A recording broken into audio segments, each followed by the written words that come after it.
Good morning, everyone. Welcome to Accuracy in America, the Christmas edition, and episode number 185 on the books.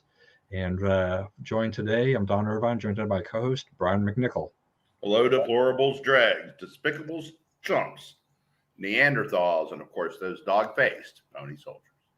So it's Christmas time. Do you think any of those things? Do you think Hillary or anybody's going around calling the conservatives that? Will they wish them that instead of a Merry Christmas? Or They're pretty mean people, so I can see it. Oh, it's a special new way to insult people today. Very exciting. Right. That's right. So I told you before the show that I was going to ditch the standard uniform here, and we were going to try to be a little more festive. You mentioned something about something in the car. Are you going away? Yeah. So I'm in Bristol, Tennessee, right by. Oh, you're already on the road. Okay. Yeah. I did nice little. We got a suite. We just go online. I'm driving down the road, buy these hotel rooms, and we got this big suite. So I have this huge room I'm doing this in. Yeah, it's fairly well lit. It looks like it kind of only on half. Yeah, well, look, you're in a hotel, so lighting can always be a little bit tricky unless you're going to bring your own lighting. So it can be always kind of a. All right, so that explains that. Are you headed down to Louisiana? Is that the idea, or we're on the way? Yeah, looking forward to it. Whole family going to be there. We'll have some little kids at Christmas, which always makes it better, Yeah, I'm just actually been listening to a podcast from people that are talking about Christmas and what that's going to be like, particularly when you've reached that empty nester stage. And there's some wistful thinking about this on the one hand, just like you realize is that your kids are moving on and things like that. And you're thinking like, oh yeah, when the kids were small, it was so much chaos in the morning. But there's something about that. I mean, there's memories that are made there in those times, and you've got that limited window where you've got the kids, wanting to jump out of bed first thing in the morning and race and see what Santa Claus has brought them. And, by the time they get to be 10 or 11 or 12 or whatever the age is, they're, unless you've gotten them a video game or something like that, teenagers are probably more likely to sleep in a little bit more. They're like, what's the big deal? My daughter she's like one of those, don't tell me it's no Santa Claus. I don't hear that.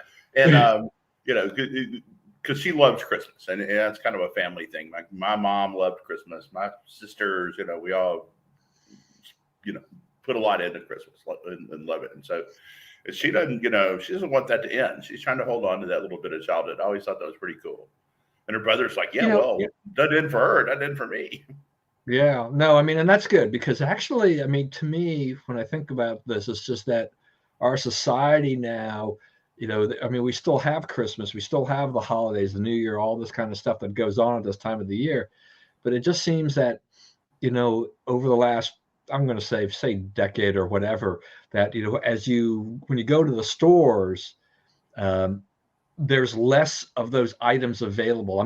This last year or so, we've had the supply chain issues, which is a whole nother issue in and of itself.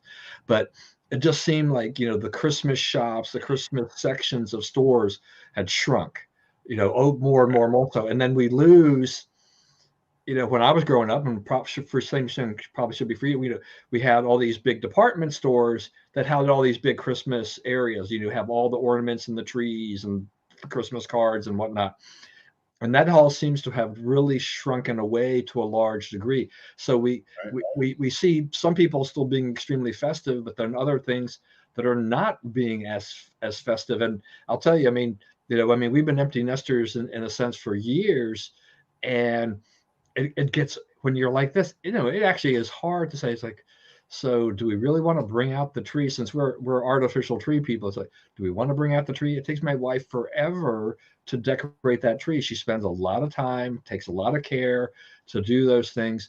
And you're kind of like, well, we've got a smaller tree. That's a little bit easier. We have different sized trees to say based on the mood. And we did a little bit of decorating this year where we did virtually none last year, because we actually had some people coming over for some things.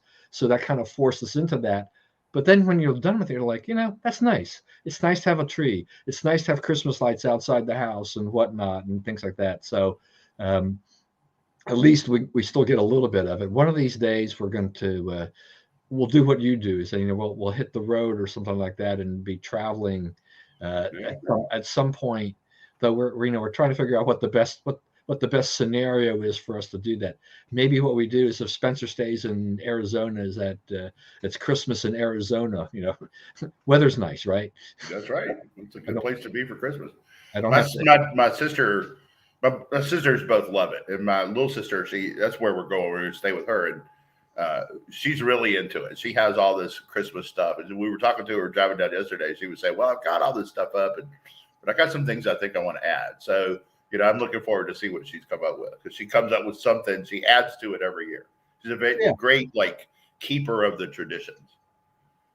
Yeah, and my other barometer of the Christmas thing too is because of the shrinking Christmas shops, kind of things where you have that time where you go and you buy the stuff to decorate your house and all those kinds of things, is that the day after Christmas sale, which was traditionally, you could go to a lot of those places and you get stuff 50% off or whatever. Right. As they disappear, you have fewer of those around to begin with. That's right. At our stage of life, or my stage of life, it's not like we really needed to do a lot. And I mean, and see, you also come from a much bigger extended family than I do, and you do get together a heck of a lot. This is not part of my family's tradition. You know what? It's these days, 2021, man. That is one of the best things I have going for me, is that big, loving family. That's a lot of people behind my kids, behind me. I mean, that there are tons of people. They may not agree with every word you say about politics or whatever, but they got your back, right? And you're loved, you're part of something. I think that's a thing that the world is missing now. We're more lonely, we're more cut off from that, and it's a blessing. I mean, God really gifted me on that one. Yeah, no, I agree with that. And we've seen, after the year and a half that we'd been through with COVID and the lockdowns and all the different things, is that I think we saw it during Thanksgiving. We're going to see it here at Christmas, that people are going to travel. They're not going to worry about a lot of things. They're hell bent really on getting to see their families. When they've got to do this. We're not going to let government and code restrictions and anything else get in our way. We're going to do what we have to do, and do that, because we did see, I guess, a big spike in depression and a lot of other issues that occurred as a result of people being so isolated. Schools are going nuts. The people who run schools will tell you almost to a man or woman that this has really hurt the kids. This has really made the kids a lot more anxious and in need of various kinds of help that they've never needed at this point before. Right. So I was going to ask, I mean, what's the weather forecast down in Louisiana then? Well, I'm glad you asked, Don. So it is I think, what did she say? 65 today, 70 tomorrow, 75 Friday, and 84 Saturday for Christmas. Holy moly. Yeah, not really, what you think of as Christmas weather, but I'm going to take it. I'm a warm weather guy. I like to sit around in shorts and go golfing and all that stuff. So I'm looking forward to it. All right. So, I don't really know what the weather is like down there normally. I mean, that's highly unusual. That'll be that'll be probably the warmest Christmas I've ever. It's supposed to be, my sister said they were looking at Christmas Day itself being the warmest Christmas ever. Wow. Okay, there's that change we'll talk about again some point in time. Yeah, I mean, look, I mean, you're already away from the area, but so because I can't get my cars in my garage, I never have really been able to. So we have these things that we put on our car. The windshield covers are called frost blocker, and so that way at least I don't have to scrape off the windshield in the morning, from the frost as when we're going to get to wintertime, and that's as long as I remember to put it on when it's going to be frosty. But so last night, I mean, we put it on yesterday. We had gone out, had a little dinner, and came back and put it on before we went back into the house. And I wake up this morning and I look, I get outside to go to the gym, and I'm like, okay, so it looked like it rained, which I don't really like because that cover is kind of a canvas cover, which makes it heavy if it really rained a lot, and it, then it's totally useless to actually have a cover on a car if it rained. But it was so cold. I don't exactly know what happened. I guess it rained enough, but it was also cold enough later on that it turned to ice. So I'm glad I had the cover on there, and things like that. And it's still cold enough this morning that in the hour or so I was at the gym, when I walked out, when I came back out to the car, I still had to cross the windows again. I had another layer come up, so it still stayed pretty cold. Now I think we're going to get maybe some showers and maybe 50, 60 degree weather on Saturday. So we're not going to be able to compete with you down there, but yes, there's no white Christmas. I'm trying to think of one of these days. I'll have to go back and look at the research and figure out how many white Christmases have I had in the last, say 50 years since my childhood or whatever. Not a lot. We just don't get a lot here in the DMV. But I'm getting so old now. While it's pretty, I don't want to be shoveling and doing all this stuff anymore. Yeah. It's way into the more trouble than it's worth pantheon at this point. Yeah, I mean, look. Plus, you see all those stories about people. How many people die of heart attacks every year when they're shoveling snow? I mean, I'm That's thinking right. That could be me. I'm thinking like what a way to go, right? Yeah, those 4 days a year in DC, and you died shoveling it. Yeah, ain't no good.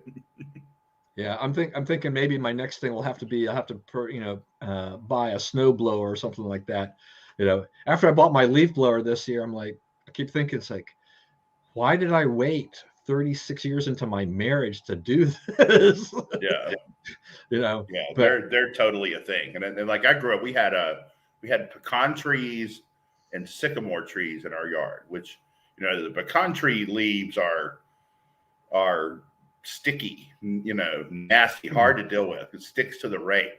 And then you were dealing with pecans. So like, as you're walking along, you're stepping on these, like, it's like stepping on little tennis balls everywhere you go. Right. And it's painful.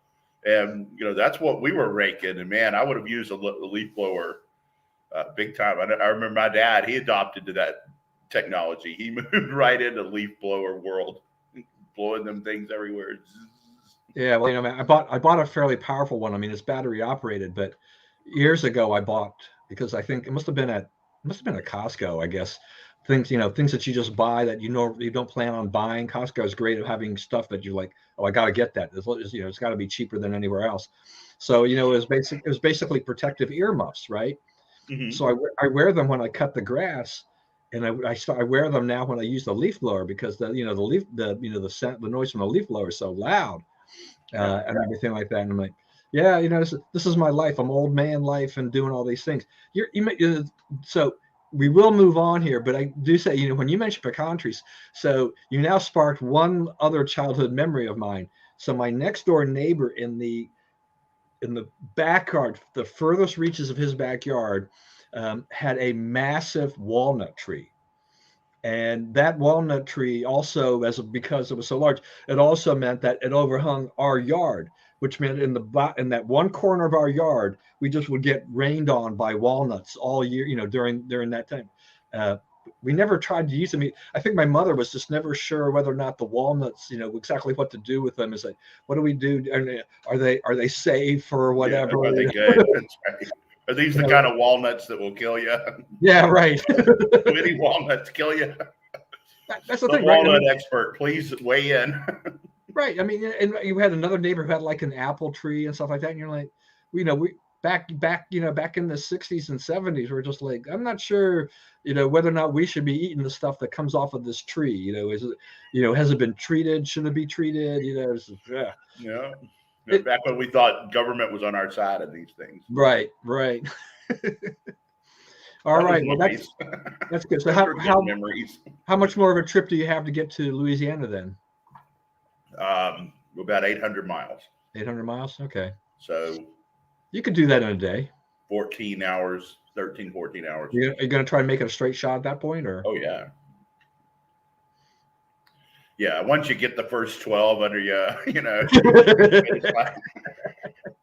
No It's problem. fun. Like I and my family, we have a good time going down the road, laughing and Yeah. talking, and we listen to ball games. You know, we love the bowl games in the middle of the day to have something to listen to. You know, Yeah. Wyoming and Northern Colorado, we don't care. You know, it doesn't matter who Yeah. it is. Yeah, all the minor bowls, you don't really care about the teams, but they're fun. They're fun to listen to or watch and Yeah, whatever. it's So something to listen to going down the road. yeah, all right. So Joe Manchin has become like the man of the day. I mean, he was on Fox News, I guess it was on Sunday, and basically explained why he could not vote for the Build Back Better program, the bill. Um, it seemed, based on some news reports that I saw, that he had not telegraphed any of that to the White House or whatever, and they were caught off guard about this. And it did elicit, kind of a knee-jerk reaction from a lot of liberals who then started to go after, Collins, Murkowski, and Romney, and I think they're looking at a way to try to turn them and twist them and talk about how terrible they are and all this kind of stuff. But there, we've been talking about Manchin for several months now, because he has been the lead guy on really kind of slowing all this down and saying, you got to take a look at this. It's like, I can't vote for this the way it's written, with all the stuff that's in there. It's too expensive. Why do we need it? All of these things. So go for it. So, Senator Manchin, I mean, he's basically running, he's basically the thing that makes the thing go right now, right?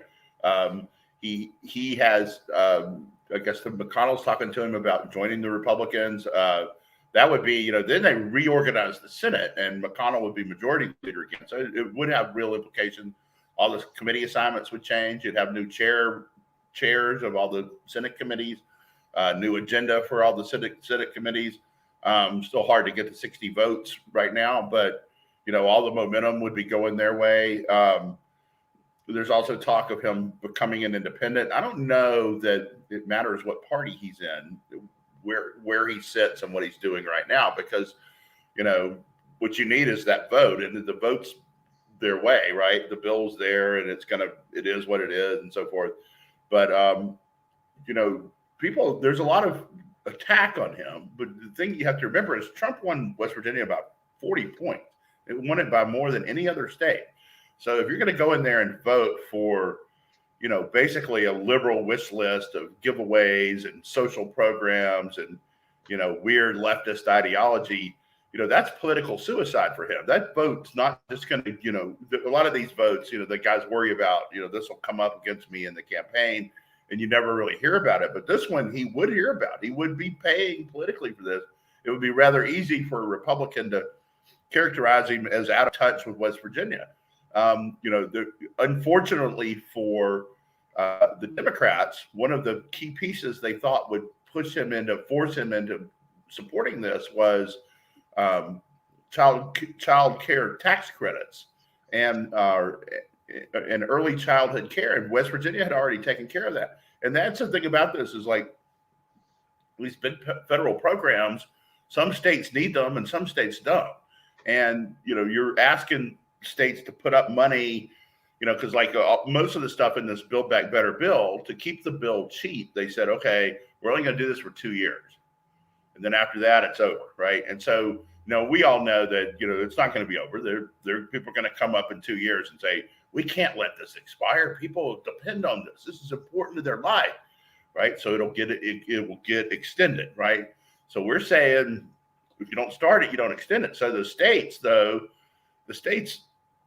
they enter into these programs and they get all this federal money, and then 2 years later, some or all of it does not get renewed, and then they are on the hook for things that they wouldn't have bought otherwise. So, he's doing a real favor for those states. There's also the matter of, the last thing I'll get to is Manchin, and Manchin has made this point, but more commonly, Kristen Sinema makes this point, which is, it's a senator from Arizona who's also a holdout on this. But Kristen Sinema says, me and Manchin are taking the blame here, but there's 4 or 5 other Democrats who are sitting quietly in the back room, and they can't vote for this either. So, one of whom is, Tester. You can go and look at who the 2024 or 2022 cycle Democrats are, they can't vote for this. Then, they can't be on the side of all this stuff either. These are ready-made campaign ads. The radical left has overstepped its bounds here, and it has made a bill that even its own party cannot pass.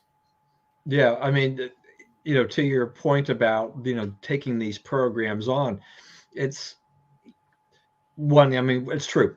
There isn't really, once you start putting these federal programs in place, even when you say they're going to be temporary. I mean, we're only going to fund it for 1 year or 2 years or whatever. Just like you said, we all know that that's not going to be the case. Somebody's going to try to find because you put those programs in place, it's almost impossible to unwind them and then do away with them. Right. So then, yeah, who winds up paying for it? And that's that was part of the CBO scoring, right? The CBO was just like, no, I mean, you're in order to make this a zero-sum game kind of thing like this, they did these 1-year funding things or short-term funding, but the CBO is like, no, we need to extrapolate this to a 10-year time frame, and that's well, the Republicans asked them to. The Republicans said, you can ask for stuff from CBO, right? Yeah. And Lindsey Graham asked them and said, well, if you scope this out to 10 years, which we all know it's going to be, what would you get? And that's what they came back with.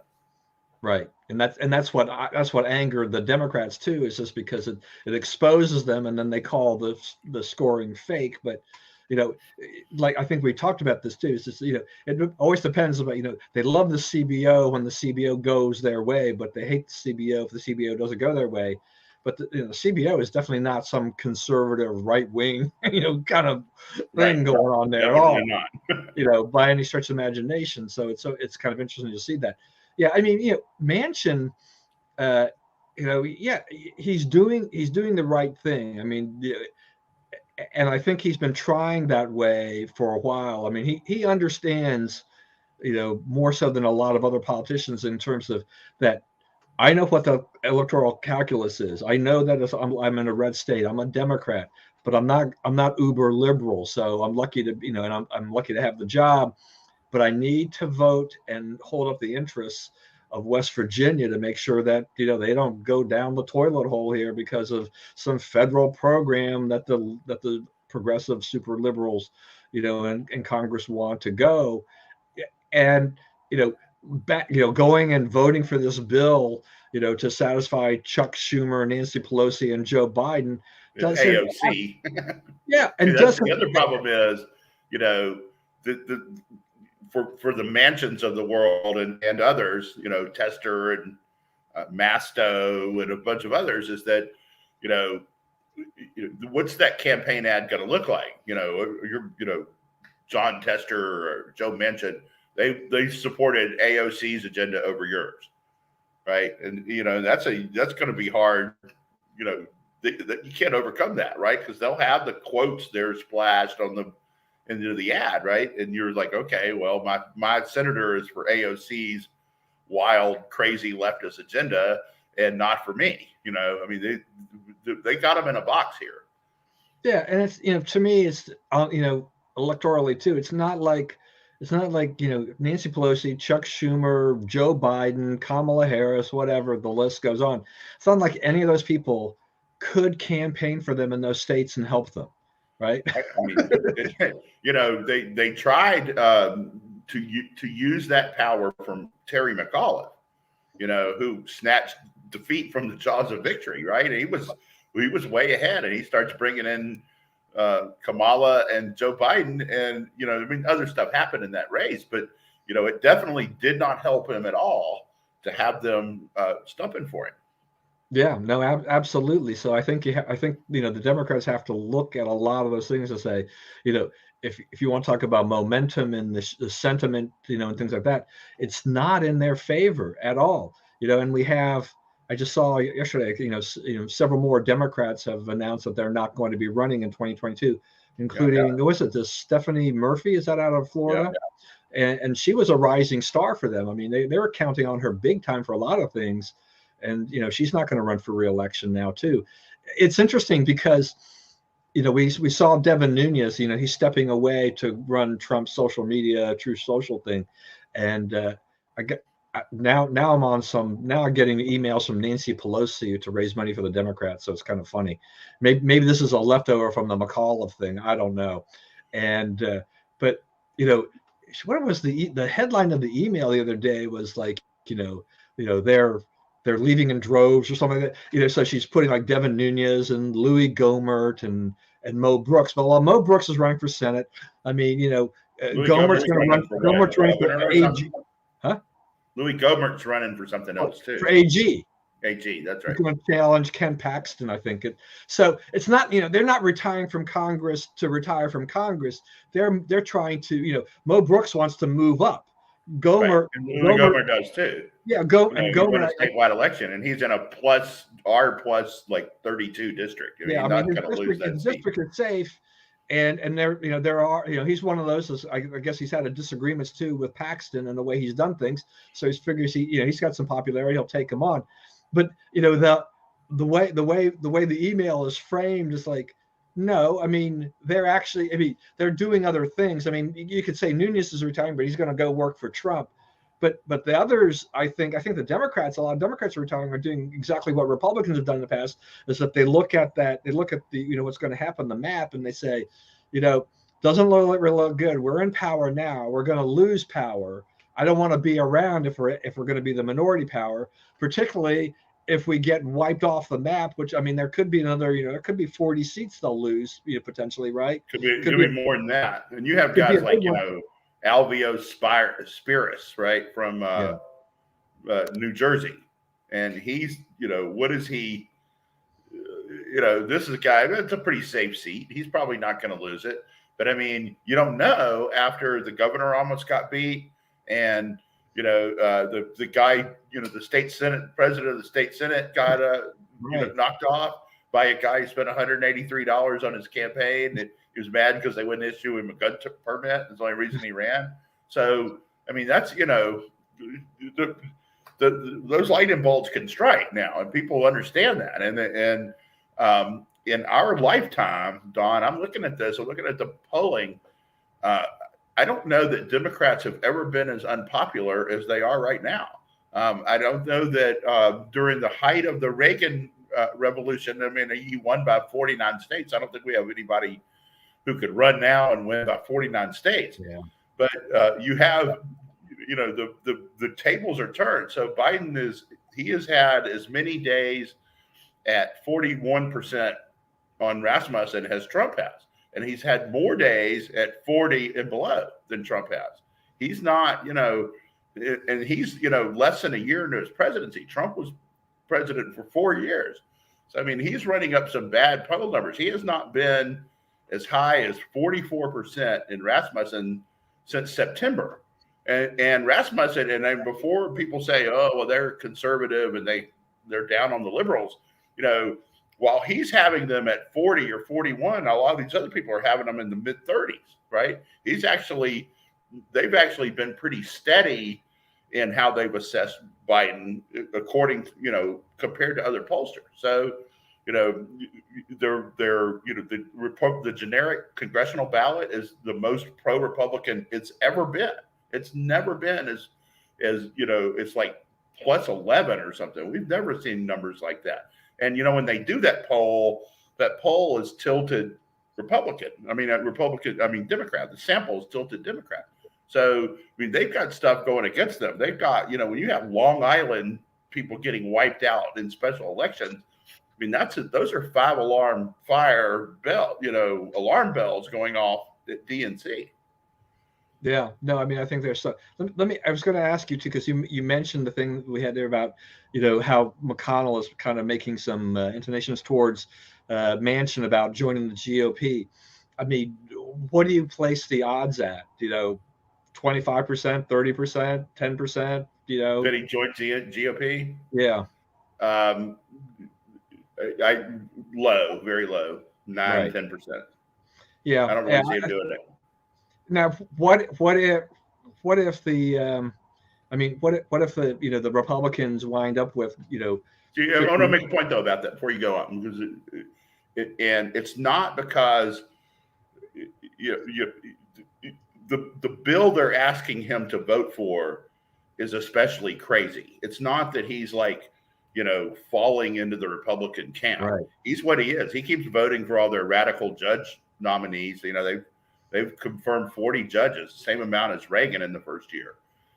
So when Reagan had, a powerful majority, right? This is not that. This is the other way around. So, he's not leaning right. He is looking at a particular piece of legislation and saying, this is nuts and I can't support it. And I think Democrats realize that their strategy could change and they could get something out of this, but they're convinced that they're fighting a war for his ideological soul, and they're not. This is practical politics for him.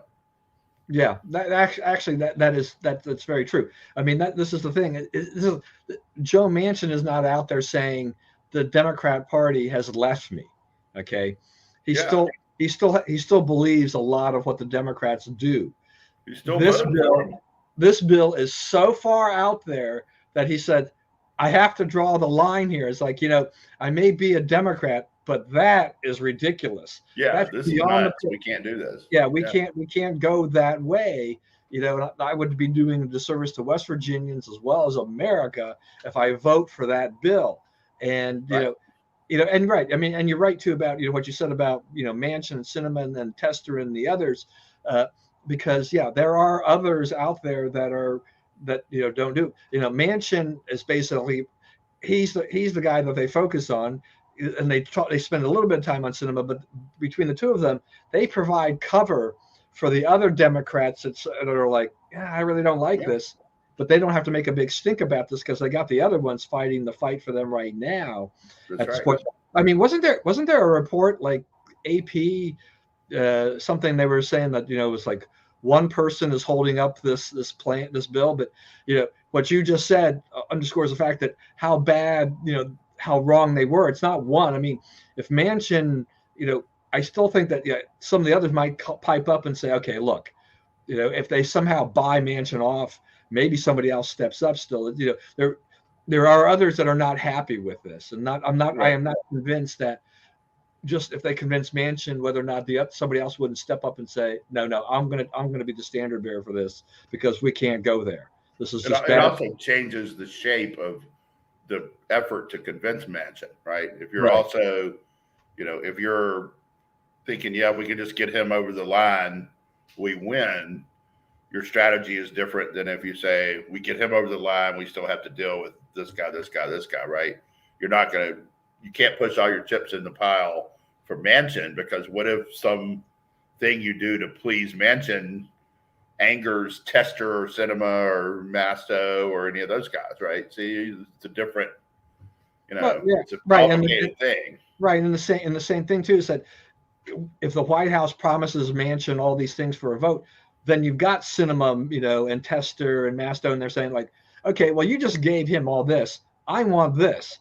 And exactly. So then it's all reopened again, and now Schumer says they're gonna vote for it anyway. They're gonna vote on it anyway, and go ahead and vote for it. I mean, but I mean, force some of those Democrats to go on the record. That's what I'm saying. The people who would have a problem going on the record in this are all on their side. All our guys have to do is vote no.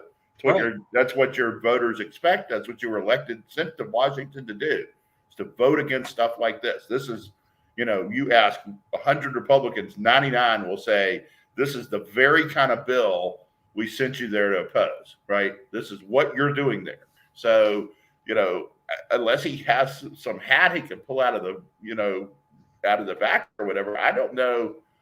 I don't know what they can do. I don't know why they would do that. So I tend to agree with what the Wall Street Journal editorial the other day was, just that saying that Manchin has really done a favor to Biden on this, because Biden has really been co-opted by the left. Manchin is saying it's crazy, it's out there, we can't do this. Saying that basically Biden can use that as a saying that no, that's a bridge too far, whatever. We've got to do something different, and then move back towards the center where he supposedly was, before, and get away from the AOC, the Bernie Sanders, all that influence and things like that. People who've convinced him that the party is really leftward, and America wants a leftward agenda when they obviously don't. Well, they tell themselves this lie that all this stuff polls well. Hey, all we got to do is pass it. It polls well. Americans want it. Well, if you say, would you like free dental care? Well, yeah, of course. But okay, would you like free dental care? But also means your taxes go up, your economic growth goes down, your job is harder to get or keep. That's a different, calculation that you're making there, right? Manchin, though, you're right. They need him to be in that thing. But he made an interesting comment about all this. He said, my problem with this was White House staff. Right? Did you hear that? He's like, yeah.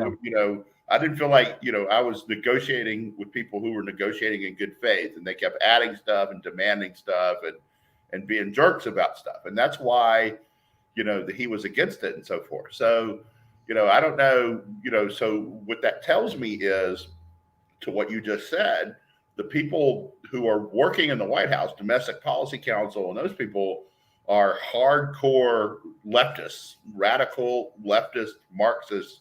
And so when he goes opposing them, it's like we used to talk about the Trump White House. There's so many people embedded in there who are not for what you're for, that it was hard for Trump to get his, what his will carried out in the government, because there were so many people right there at his doorstep working against him.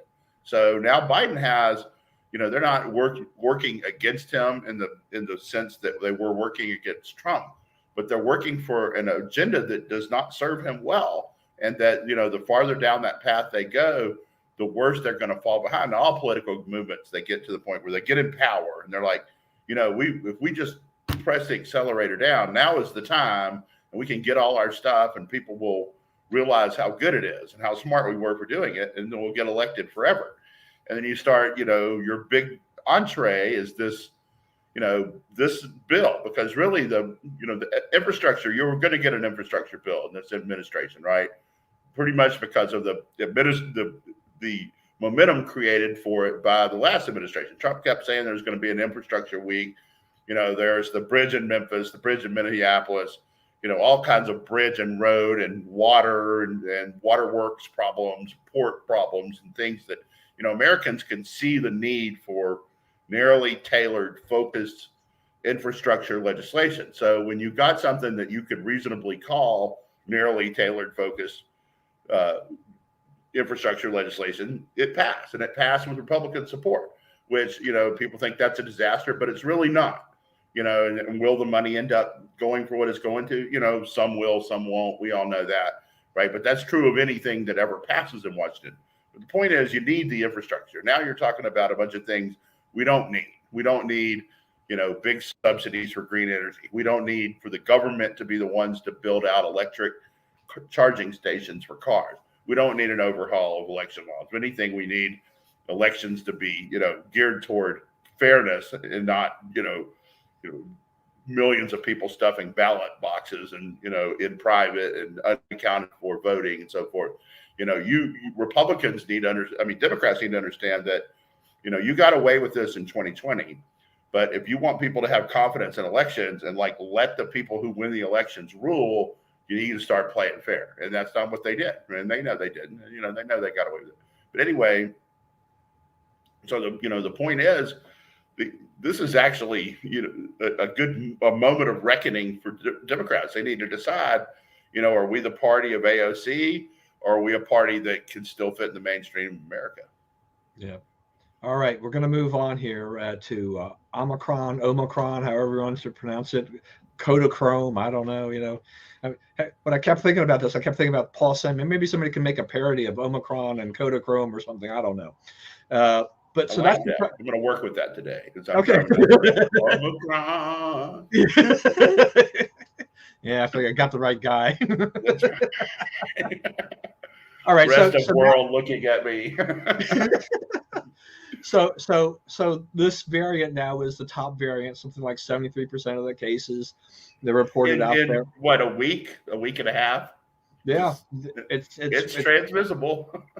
Yeah, and so I don't know. I mean, this is given this thing. I mean, this statement from Biden. What was it, a week ago or whatever, within the last week or so, where he called, he says, you prepare for this winter of death and something. I mean, the president of the United States is coming out and saying, watch out, we're going to have a winter. I mean, who is this guy? I mean, what the heck is going on here? Why are we still, look, my feeling about this virus is just that it's very flu-like, in terms of we're just going to have these we're going to be fighting this thing. There'll be vaccinations or shots available every year to try to fight a various thing or whatever, but this is, we keep looking at all these at the wrong numbers. I mean, we're looking at number of cases and stuff like that, but it doesn't translate immediately to deaths, significant amount of deaths and all these things.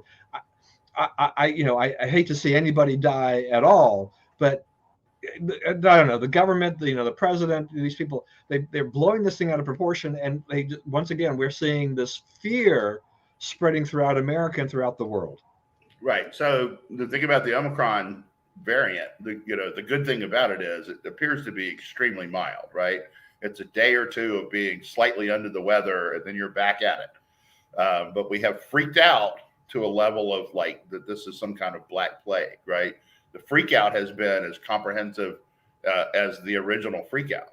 Everything they're trying to close and, not let people travel and reinstall all these rules. I guess the mask mandate was re-implemented in DC yesterday. All these things that, this didn't work before, right? It did not stop the spread. Masks did not stop the spread. Vaxes did not stop the spread. In fact, there's twice as many people with COVID since they introduced the vax than before they had it. Moreover, the vax does not appear to respect Omicron at all, right? Doesn't appear to stop Omicron cases at all. So it provides no protection against them, according to what they can tell. Unfortunately, you don't need a lot of protection because, you will recover on your own. I think it's a ticket out of the whole COVID business. If government was interested in getting out of it, and just ignore it, let it do what it's going to do, everyone will have antibodies, and the show's over right now.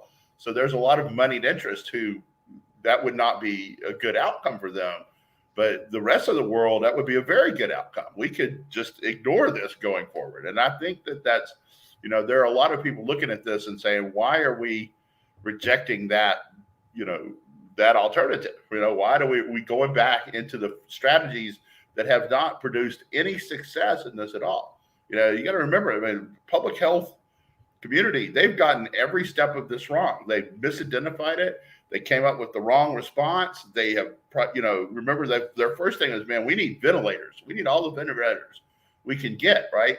And they went around, Trump went and got all these people to stop making whatever else they made and start making ventilators, right? We need ventilators like crazy. Can't run out of ventilators. Ventilators were killing people, right? We slowed the death rate of COVID when we said stop with the ventilators already, right? That was a bad thing. So now we're back to making the same mistakes, for the same reasons, the same people in many cases involved in them. Fauci, somberly telling us, when we can and can't meet with family, and how many tests we should have, and how many masks we should wear. That's nonsense, man. That didn't help anybody. That has not made any progress in this. Yeah, no, I mean, so it does seem to be very overblown on so many levels of all these things. So I'm looking, when I look at the news, what do I see? I see long lines of people at like CVS or Walgreens or whatever, waiting to get a test or waiting to get a shot. All those home test kits are flying off the shelves again. Yeah. Like this. If you can't tell if you have it, it doesn't really make any difference whether you have it. But yeah, we'll be coming up in a couple of months on the 2-year mark of this thing, right, or whatever. Yeah. And I've never taken a COVID test. And until somebody forces me to take a COVID test, I'm not planning on taking a COVID test. It's like, why do I want to take a COVID? that fear mongering gets people to go and they say, oh, we've got to do this. We got to check this out. I just saw at the gym this morning, the local Fox station had an Insta poll about, are you going to get tested before you go to a holiday event or something like that? 11% said yes. 11%. Majority of the people, 89% said no. And that number probably should even be higher. I mean, we had people over here at the house on Friday, and I was at someone else's house on Saturday night. I wasn't worried. Some people were wearing masks, and that's their choice if they want to wear a mask indoors. But I'm not doing it, and stuff. And I'm okay. And I keep going back to what I've said over and over and over again for the past probably year and a half or whatever it's been. I go to the gym, and I'm rarely wearing a mask when I'm working out, which is the same situation for a lot of other people, particularly if we're on cardio equipment. There hasn't been any problem. We have heard nothing from the gym about any issues with any of the customers there coming down with COVID or anything like that. They've never had to close, shut down, warn people about contact tracing, all of this stuff. What's the president doing? What's he going to do? He's going to order 500 million kits or something like that to be distributed. Yeah. All this effort's being put in the wrong thing. If I will say, I think that the NFL is probably starting to realize that they need to take a different tack, and they are taking a different tack, which is going to be the better way to do it. I mean, their season is getting upended because of the protocols that were in place before. But that's what's going to happen if you base everything on positive tests, where most of the people are asymptomatic to begin with. Why are they? I mean, the Redskins had 20 players out. I mean, the Washington football team, but the Redskins they so how's the sports team supposed to operate when half their players are on these protocol lists, these COVID restricted lists? This is nuts. Yeah, we were listening to the Seahawks last night, and they were talking about where they got the players to play this game. They had some of their regular people, but they probably had, like you say, 15 to 20 guys that weren't on the team last week, right? All over. Some people got a cold and they now feel fine, right?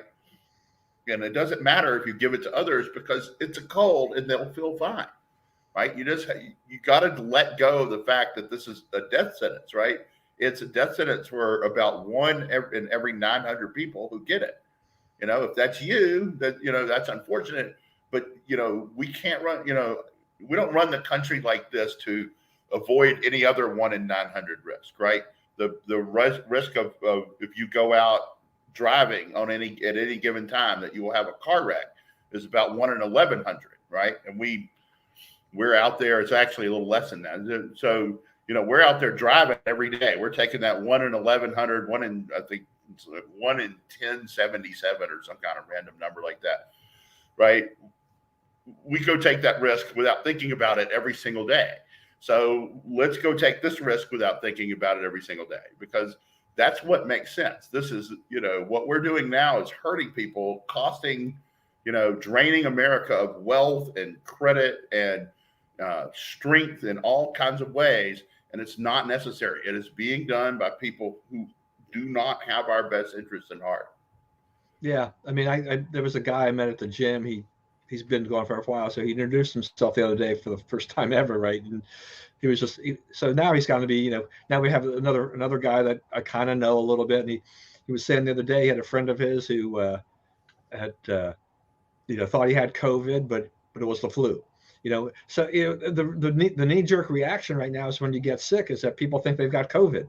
They don't think about the flu or a cold or whatever.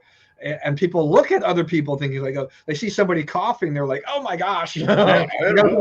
Stay away from me. It's like, sorry, but actually coughing is kind of a normal thing. You don't even have to have anything to cough. Right, that's right. So it's just kind of crazy. I mean, the whole thing is just kind of crazy. All right. We're down to less than 2 minutes here. So what else do you want to talk about? Let me look at my little list and see what we left off.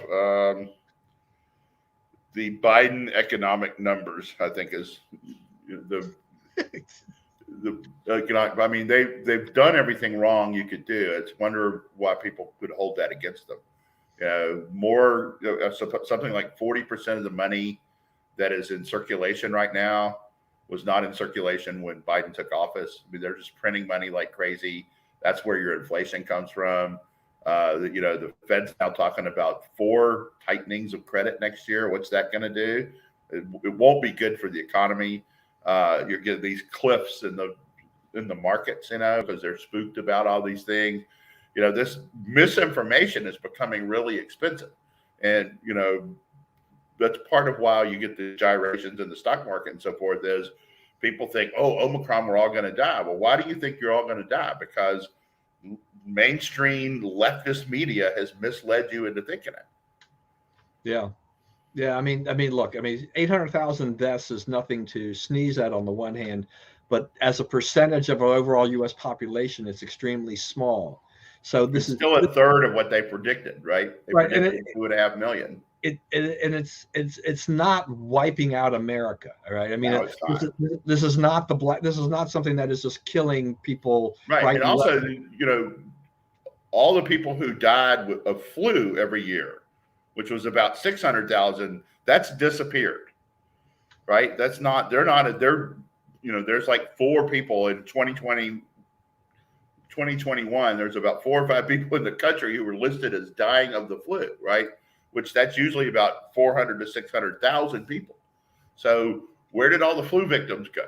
Did we stop dying of the flu? Right. We've talked about this before. I think we talked about this last year, that the shift really is that deaths are being classified as COVID, whereas previously it was the flu, and the flu is, right, people are so used to the fact that you get a flu. A lot of people get a flu shot. People will die from the flu, especially if they're older and they're immunocompromised.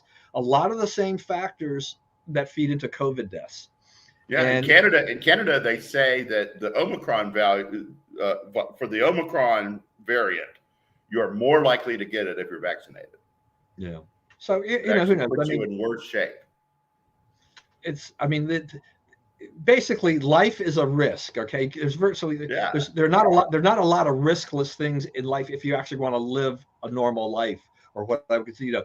Like you said, drive a car, you get on a plane, the things. There are risks to those things. So yes, it's you can get cancer. There's a risk for that. It's always think about, they keep talking about all the carcinogens in food and stuff like that, and I'm like, I've been eating the same food for 50 years. If they told me I had cancer, I'm like, well, I've been eating that food for 50 years. I don't know. Now you're telling me? What are you going to do, right? Like, too late now. All right, everyone. Thank you for joining us today. Please, as always, stay safe, stay well. Remember, we live in the greatest country in the world. Do not let anyone tell you otherwise.